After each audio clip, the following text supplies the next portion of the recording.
Rádio Piauí.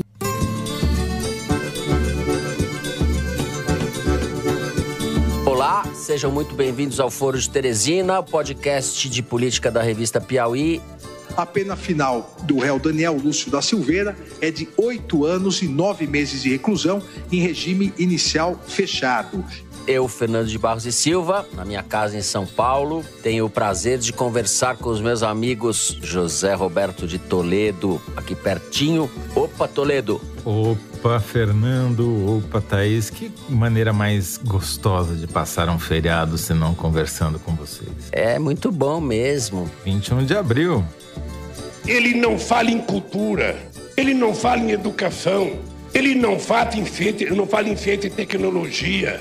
Ele não fala em escola técnica, ele não fala nada. Salve, salve, Thaís Bilenque. Salve, salve, Fernando. Salve, salve, Toledo. Thaís Bilenque também em São Paulo. Os réus trazem aos autos acusações referentes a torturas e sevícias das mais requintadas, inclusive provocando que uma das acusadas, Nádia Lúcia do Nascimento, abortasse após sofrer castigos físicos no Código Penal. Bom, antes de começar o programa, eu quero convidar vocês, assinantes da Piauí, para o Foro Especial ao Vivo, que será nessa segunda-feira próxima, dia 25 de abril, às 7 horas da noite. Data da Revolução dos Cravos em Portugal. Anotem aí e participem. E se você não for assinante da Piauí, torne-se assinante, porque tá baratinho. Primeiro mês, você experimenta. Se você não gostar... Mas não tem chance de não gostar. Vai gostar. Vai gostar, vai gostar. Bom, agora sim vamos aos assuntos da semana. No primeiro bloco, vamos falar da condenação do deputado Daniel Silveira pelo Supremo Tribunal Federal por 10 votos contra um voto solitário de Nunes Marques a favor do bolsonarista. Silveira foi condenado a 8 anos e 9 meses, em regime inicialmente fechado, por ataques contra membros da corte e atividades antidemocráticas. O recado do Supremo acrescenta um novo capítulo à guerra que se trava entre as hostes bolsonaristas e as instituições da democracia. A defesa da liberdade invocada pelos bolsonaristas, é uma espécie de cilada que está colocada no caminho dessa eleição. Na verdade, o que eles defendem é a liberdade de predação e não de expressão. Do garimpo em terras indígenas ao direito de sair armado dando tiros por aí, é uma espécie de terra sem lei e sem democracia, o que está no horizonte de Bolsonaro e seus seguidores. Para confirmar o que eu acabo de dizer, como se fosse preciso, na noite desta quinta-feira, Bolsonaro concedeu um indulto ao Brutamontes. Atitude que configura uma afronta ou um deboche contra a democracia e contra o país. Nós vamos falar também nesse bloco do embate recente entre a cantora Anitta e Jair Bolsonaro. Tem a ver com o primeiro assunto também. Anitta bloqueou o presidente do seu Twitter e disse que tomou atitude para evitar que Bolsonaro pegue carona em sua fama e ganhe repercussão na internet, principalmente entre os mais jovens.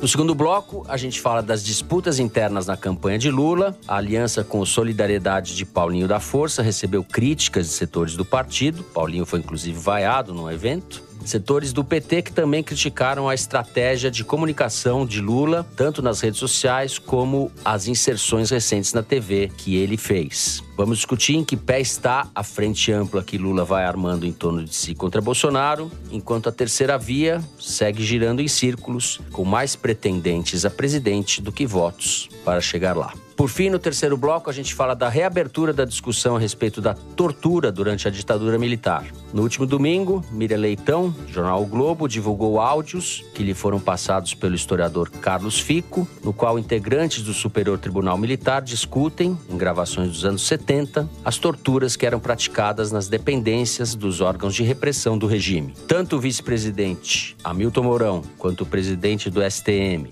General Luiz Carlos Gomes Matos, manifestaram desdém pelo conteúdo dos áudios. Gomes Matos também exibiu desdém pela língua portuguesa, em sua declaração claudicante e coalhada de erros crassos, que deve ter feito o professor Pasquale pular da cadeira. Tudo isso faz a gente pensar para que serve, afinal, o Superior Tribunal Militar. É isso, vem com a gente.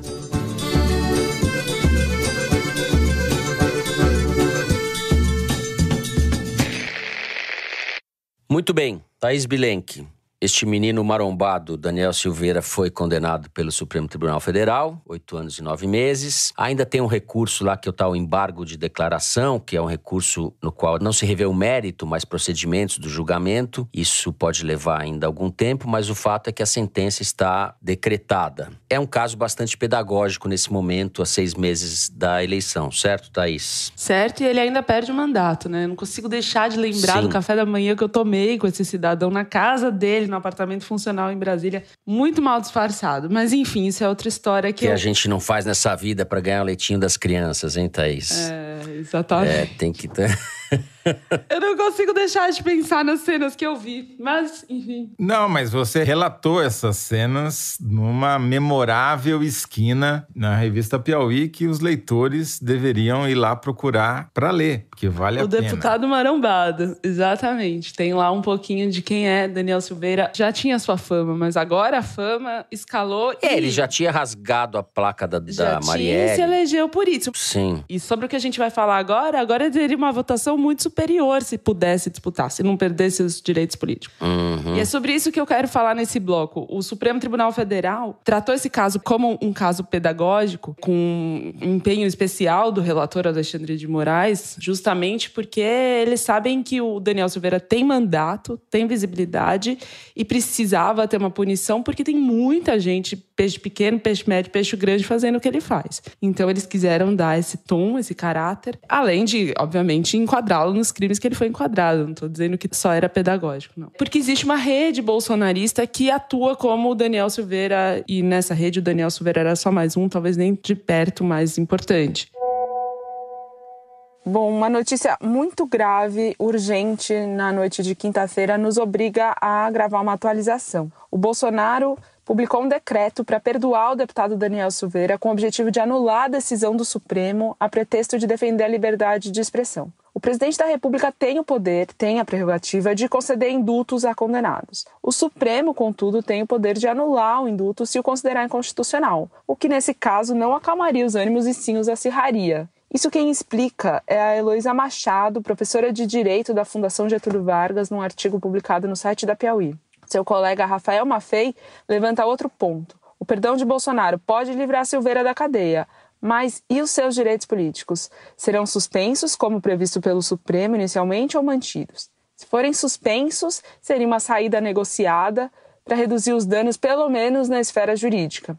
Politicamente, contudo, Bolsonaro decidiu afrontar assintosamente uma decisão tomada pela última instância da justiça brasileira, tomada de maneira colegiada, coletiva, em plenário e por ampla maioria. Apenas um ministro votou contra. É uma afronta premeditada e calculada de Bolsonaro ao sistema democrático brasileiro e às premissas do Estado de Direito. E a essa afronta não há recursos. Eu vou só retroceder um pouquinho. Esse julgamento foi na quarta-feira, eu quero começar na sexta-feira, quando a Anitta subiu no palco do Coachella, que é um dos maiores festivais do mundo. A Anitta estava vindo de dias especiais, a música dela Envolver se tornou a mais ouvida no mundo, no Spotify, foi a primeira brasileira a conseguir isso, a primeira brasileira a subir no palco principal do Coachella. Então, era um momento todo da Anitta, e ela subiu no palco com uma roupa verde e amarela, projetou a favela do Rio no palco, o Corcovado, aquele emaranhado de fios desencapados, teve funk, baile da favela, ela chegou de mototáxi no festival e falou explicitamente: apresento a vocês o Brasil, este é o meu país. O show foi um alvoroço e tal. E aí, poucas horas depois que ela saiu do palco do festival, ela foi pra internet e postou no Twitter aqui: ninguém pode se apropriar das cores da bandeira do Brasil. Não preciso nem dizer a quem ela tava mandando recado. Uhum. A postagem bombou e o Bolsonaro foi lá no dia seguinte e retweetou dizendo: concordo com a Anitta, bandeirinhas do Brasil e joinha. Ela não esperou 3 horas e bloqueou ele, dizendo que ia bloquear pra ele não ganhar buzz na internet às suas custas. Aí os políticos já entraram no circuito, o Ciro aplaudiu, o Gleisi aplaudiu. E o que o Bolsonaro fez? Pegou um post da Zélia Duncan, cantora, que dizia assim: não precisamos de motos poderosas e homens brutos, porque tinha sido o dia da motociata, que ele interditou vias em São Paulo, e postou uma foto dele com o Tarcísio empinando a moto, fazendo exatamente o que a Anitta quer evitar que ele faça com ela. E depois ela publicou uma análise da própria Anitta da comunicação do Bolsonaro dizendo isso: ele critica quem o se critica. Apropria, né? para ganhar aplausos e seguidores, especialmente. Eu tô descrevendo essa sequência aí de interações nas redes sociais, não porque o número de curtidas de um ou de outro vai se transformar em voto ou não, mas porque isso vai ajudando a pautar a campanha, vai criando agenda e vai definindo sobre o que as pessoas falam em tempos eleitorais. Eu conversei com uma pessoa que estuda comunicação política e estudou o bolsonarismo nas redes por bastante tempo.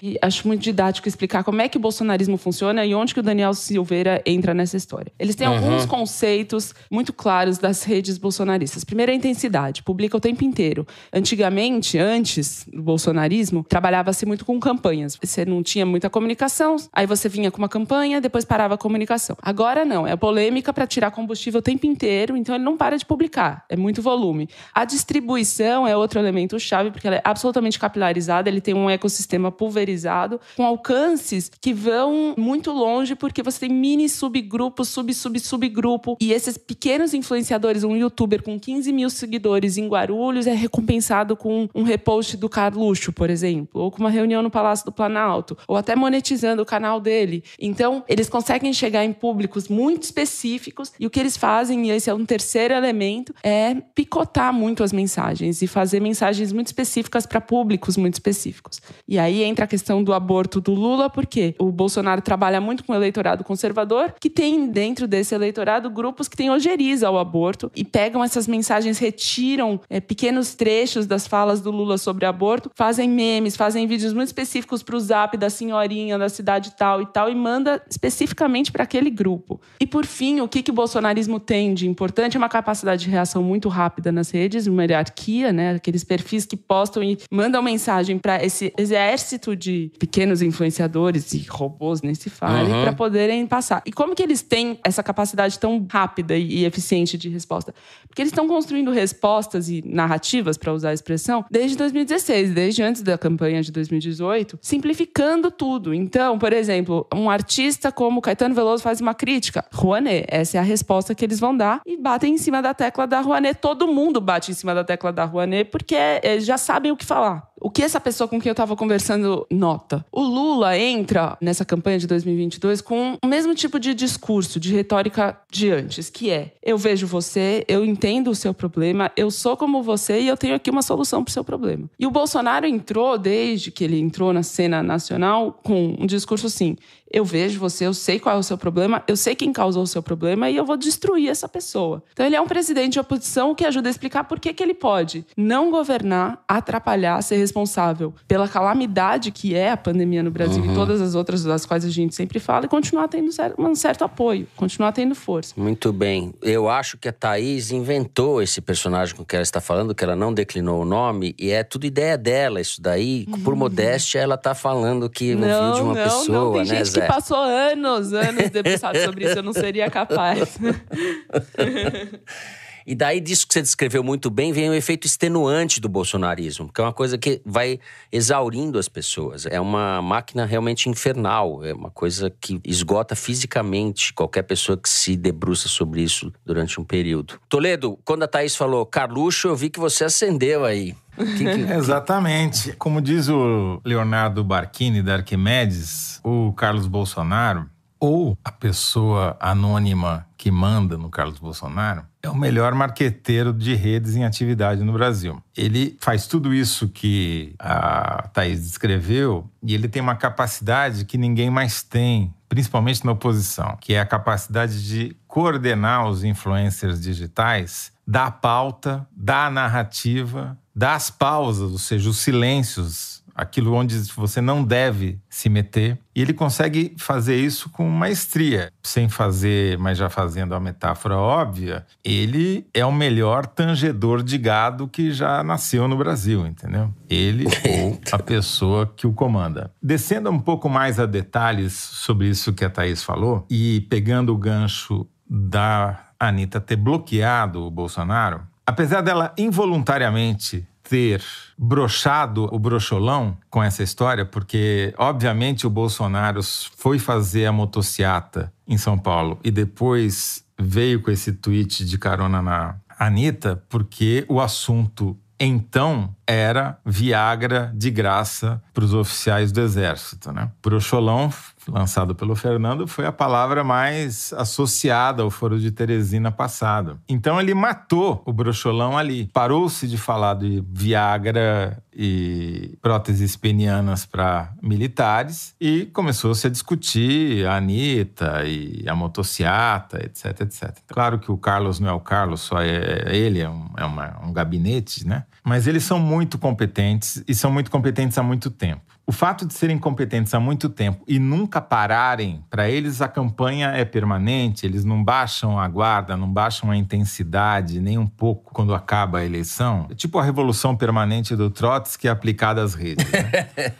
Eles têm um capital nas redes que ninguém mais tem. E em algumas redes que são muito importantes. Por exemplo, o YouTube, de todas as redes que existem, é aquela que foi menos alvejada por críticas e pressões do judiciário. E, no entanto, é lá que nasce toda a narrativa bolsonarista. Todos os discursos que vão ser replicados no Telegram e no WhatsApp, em cortes curtos, se iniciam em posts no YouTube por bolsonaristas e sua enorme rede. A rede deles é tão grande que, depois de setembro do ano passado, o Barroso ainda era presidente do Tribunal Superior Eleitoral, o Bolsonaro tinha chegado ao ápice ali no 7 de setembro, ameaçando um golpe e tal, e eles fizeram o TSE publicou nas redes, no YouTube, um vídeo do Barroso defendendo as urnas eletrônicas. Pesquisadores que assessoram o TSE,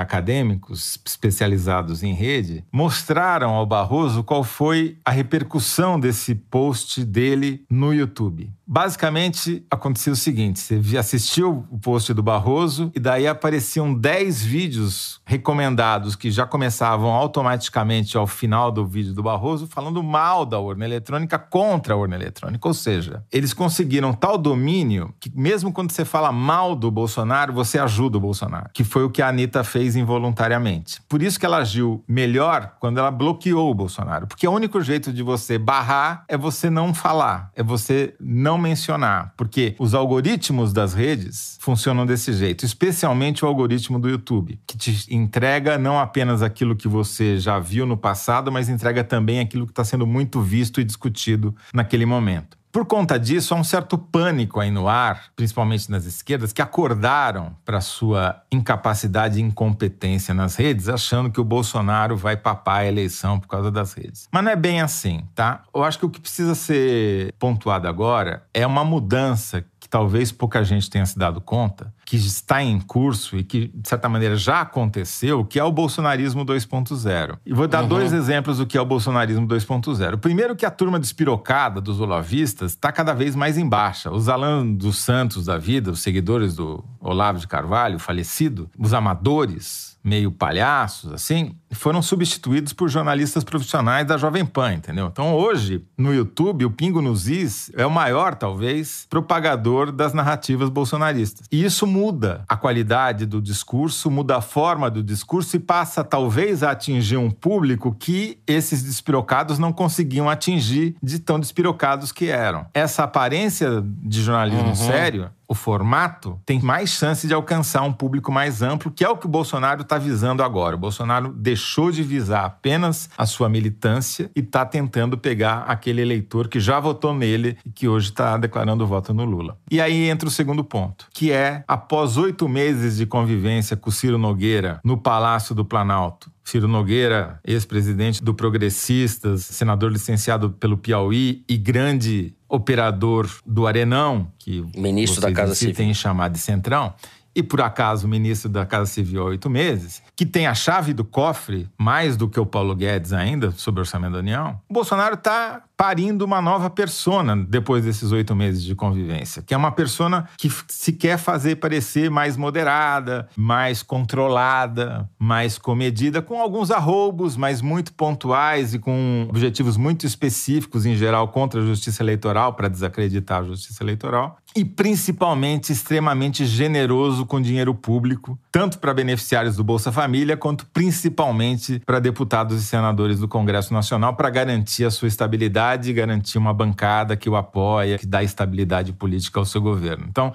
essa mudança do bolsonarismo 2.0 é que explica, também ajuda a explicar, junto com o fim da candidatura do Moro, esse pequeno crescimento que ele teve nas pesquisas e a melhora que ele teve na avaliação.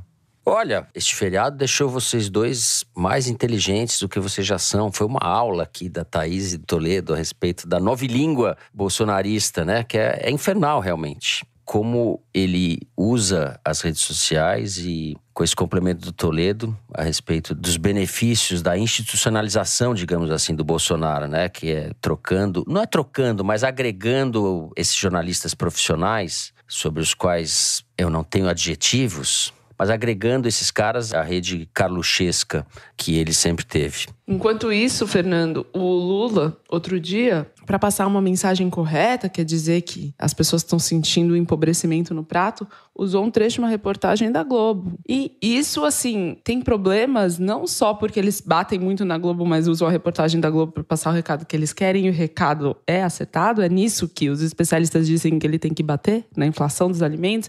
Como diz a mulher entrevistada, deixou de comer carne moída para comer ovo e agora o ovo tá caro, então vai comer sardinha em lata. Essa é a mensagem. Mas o problema é que um trecho de uma reportagem de um veículo de comunicação tradicional, o principal do Brasil, é uma mensagem padrão num formato padrão para um público padrão. É o oposto do que está fazendo o Bolsonaro na rede social. Quer dizer, toda aquela conversa mole de que os generais iam tutelar o Bolsonaro, o presidente, agora a gente está vendo acontecer não pelos generais, mas pelos próceres do Arenão, né? Pelo Ciro Nogueira, pelo Arthur Lira, presidente da Câmara. Esses sim são os verdadeiros tutores do Bolsonaro. Ali é uma troca mais do que uma tutelagem. Não, tutores no sentido que eles estão ensinando ele a fazer política, algo que ele não aprendeu em 35 anos de Câmara dos Deputados. Então está fazendo um curso intensivo agora, aprendendo por osmose. Bom, vocês ouvintes estão preocupados com a situação, eu também estou. Mas então vamos encerrar o primeiro bloco por aqui. A gente vai falar no próximo bloco justamente do adversário de Bolsonaro, o principal adversário, os problemas na campanha de Lula. A gente já volta.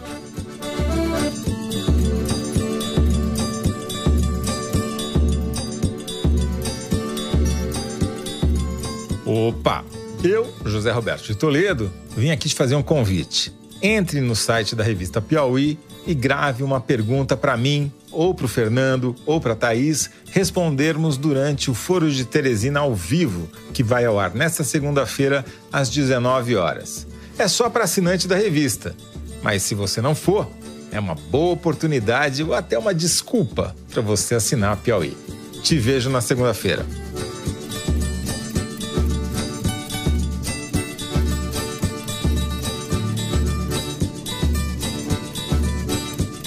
Muito bem, Thaís Bilenque. Lula segue liderando as pesquisas. No entanto, nas últimas semanas e nos últimos dias, vários sinais de, não diria crise, mas desconforto, algumas brigas internas a respeito das decisões e da forma como ele vem conduzindo a campanha.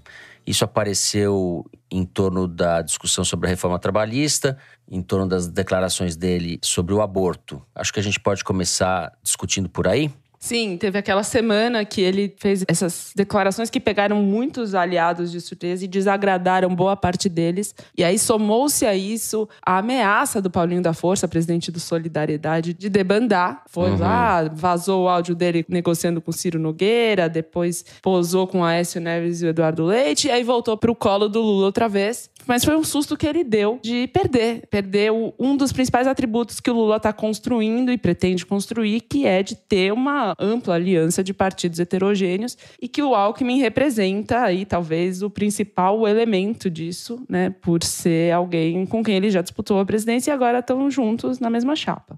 Bom, que o Lula precisa de rearranjo, isso muitos aliados têm. Eu conversei com o Randolfo Rodrigues, senador pela Rede do Amapá, que é um dos coordenadores da campanha, e com o Márcio França, que é candidato a governador pelo PSB em São Paulo, e também ajudou a articular a ida do Alckmin para a chapa. Ambos concordam com isso. O que o Márcio França diz? Que o Lula fez esses gestos aí para a esquerda para acumular forças na base política dele e depois dar novas tacadas ao centro e à direita, que foi o que ele fez quando anunciou o Alckmin como seu potencial vice, e que ele está preparando de novo o terreno para fazer outros saltos para o centro e para a direita. Por exemplo, não querendo correr o risco de perder a aliança do PSOL e da Rede na chapa dele, e de fato o PSOL condicionou o apoio ao Lula à promessa de revogar a reforma trabalhista. Então ele fez esse aceno para as bases para garantir esses apoios. Essa promessa, né? É o que você falou, esse vai e vem do Lula, o que vai prevalecer é vamos reformar a reforma trabalhista, vamos ajustar, fazer uma revisão, que é a posição defendida pelo Paulinho da Força,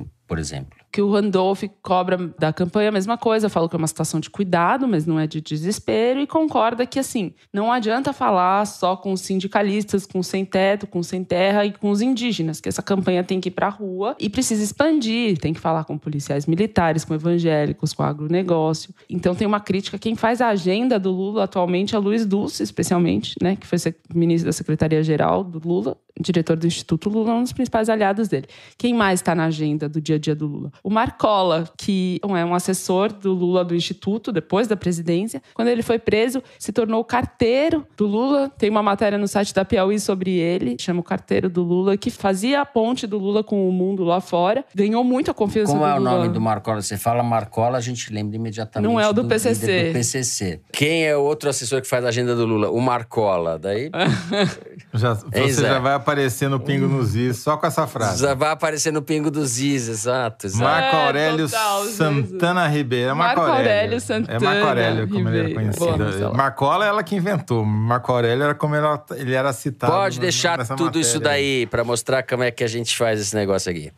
Marco Aurélio Santana Ribeiro, também conhecido como Marcola. E a Gleisi Hoffmann, que está na coordenação geral e tem feito esse papel de falar do mercado financeiro aos indígenas, né? Que põe travas de saída no diálogo porque ela tem uma imagem desgastada com alguns desses interlocutores, a começar pelo mercado financeiro. O que o Randolph Rodrigues me disse é que o Alckmin mesmo está preocupado com essa dinâmica. Eu apurei que ele combinou com o Lula de ficar mudo, de não se posicionar, mas o fato é que o Alckmin simboliza, por exemplo, a defesa de reformas como a trabalhista. Ele não se manifestou nem quando Covas, o Randolph lembrou disso, nem quando Covas estava com câncer terminal, internado no hospital.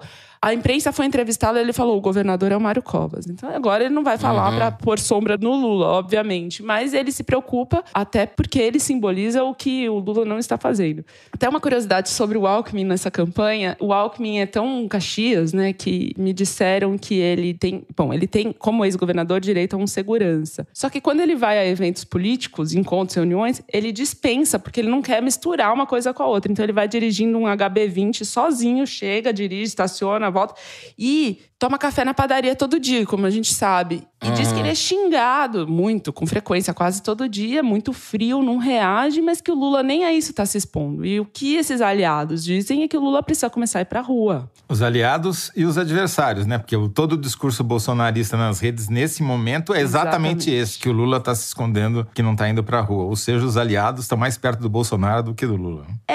O Lula está adiando o começo da campanha, isso é fato, né? Ele está postergando todos os anúncios que ele tem para fazer. Ele deve ter seus motivos, como ele tem os motivos para fazer tudo que ele tem feito. Ele tem pesquisa, ele sabe que ele vai se tornar o principal alvo, né? Do Ciro ao Bolsonaro, de todo mundo. Então ele tá... Já se tornou, né? Só vai piorar. Então ele tá vivendo esse momento. Tem muita pressão sobre o Lula agora para ir para a campanha de fato. Certo. Vamos lá, Zé. Vamos pegar por onde agora? Toda eleição é igual. E o ruim de ficar velho é que você começa a ver as coisas se repetirem e daí dá um certo enfado. O que manda na eleição é o bolso do eleitor. Toda eleição, em qualquer lugar do mundo, é sempre assim. Eleição para presidente, que define os rumos federais. Então, o que vai comandar essa eleição, o pano de fundo, que é o grande motor da eleição, é se o cara está comendo, se não está comendo.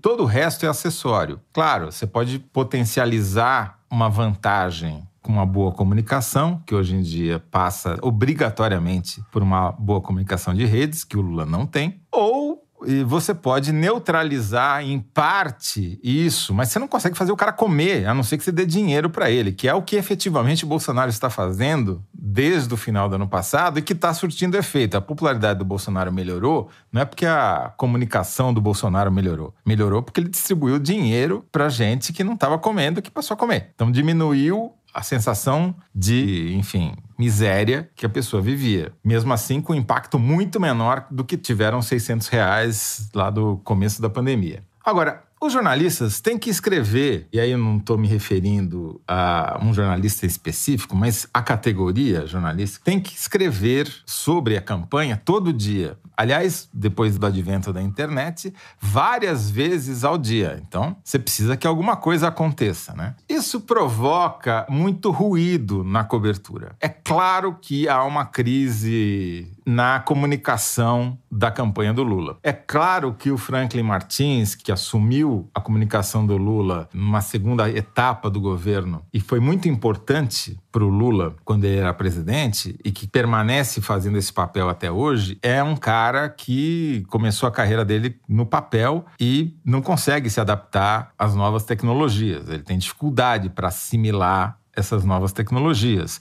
Enfim, problema é o que não falta. Mas qual é a grande característica da candidatura do Lula? E qual foi o grande mérito que ele conseguiu até agora? É fazer política e reunir aliados para ampliar o espectro de eleitores que ele pode atingir, certo? E o grande lance disso foi trazer o Geraldo Alckmin para ser vice dele na chapa, ampliando, por exemplo, o eleitorado potencial dele em São Paulo. Qual que é a consequência disso? Você botar uma chapa que tem o PSOL e tem o Paulinho da Força, o Lula no meio e o Geraldo Alckmin à direita, é óbvio que é uma chapa cheia de contradições, que as pessoas não se reuniriam naturalmente num bar para comemorar nada, tá certo? Elas pensam diferente, têm ideias diferentes e a política é justamente a capacidade de alinhá-las num mínimo denominador, né?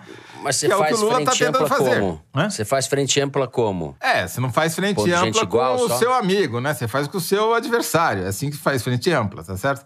Então, assim, essa cobertura dessas supostas crises é uma cobertura que existe porque o jornalista precisa saber o que escrever naquele dia, naquele minuto, entendeu? Que nem o mercado financeiro. Você precisa criar instabilidade para ter altos e baixos e você poder comprar na baixa e vender na alta, entendeu? Então, assim, descontando isso, o que a gente vê pelas pesquisas? Vamos pegar lá o agregador de pesquisas do UOL. O Lula está estável em 40%, 41%, faz desde o março de 2021. Desde que Cabral aportou por essas terras, Lula tem 41%. Não tá, o Lula não está em queda. Então, assim, eu não entendo como podem dizer que há uma crise na campanha do Lula se o cara está em 41% de intenção de voto na média das pesquisas. Agora, o que está acontecendo é que o Bolsonaro está crescendo. Por quê? Porque o Moro acabou. O crescimento de um está na exata proporção da queda do outro. O Moro sumiu. O Moro é aquele cara que salta do penhasco, né? A candidatura do penhasco. O cara salta no alto, dali é só para baixo. Ele se lançou lá no final do ano passado, lá no máximo da intenção de voto dele, e dali foi para baixo. E vai cada vez mais, né? Porque o cara é um jogador de dama no meio de um bando de jogador de xadrez. Então é isso que aconteceu efetivamente. O Bolsonaro tem um problema que ele ainda não resolveu. Ele tem um teto. Esse teto é alto, mas é um teto que é o teto dos que aprovam o governo dele. E que hoje, também pegando o agregador do UOL, se você pegar o indicador de aprovação, o teto dele está em 36%. Ele já está com 31% de intenção de voto, dá para ganhar mais 5 pontos. Eu acho que só dá para a esquerda e a oposição entrar em pânico se ele passar desses 36, porque até 36 é esperado. Porque acabou o primeiro turno, o segundo turno no primeiro já é uma realidade. Não tem terceira via, não tem nem mais acostamento. Porque a não ser que alguém leve o Moro a sério, que leve o Dória a sério, que leve a Simone Tebet a sério, que acha que o Ciro vai sair dos 6% onde ele se encontra. Pensando nos dois blocos, você diz que o que vai decidir, o que sempre decide, o que tende a decidir a eleição é a questão, o bolso, a determinante material. Você tem razão, mas o Bolsonaro tem estratégias para, mesmo numa situação muito desfavorável, de se desresponsabilizar, porque ele não faz outra coisa a não ser isso, com muita competência, e tentar jogar para cima do Lula, que é o que a Thaís falou um pouco, atribuindo a essa fonte que ela não quis nomear, mas a ideia dela. É o que a Thaís falou no primeiro bloco. Então, tem essa questão aí a ver. Nós vamos ficando por aqui no segundo bloco do programa.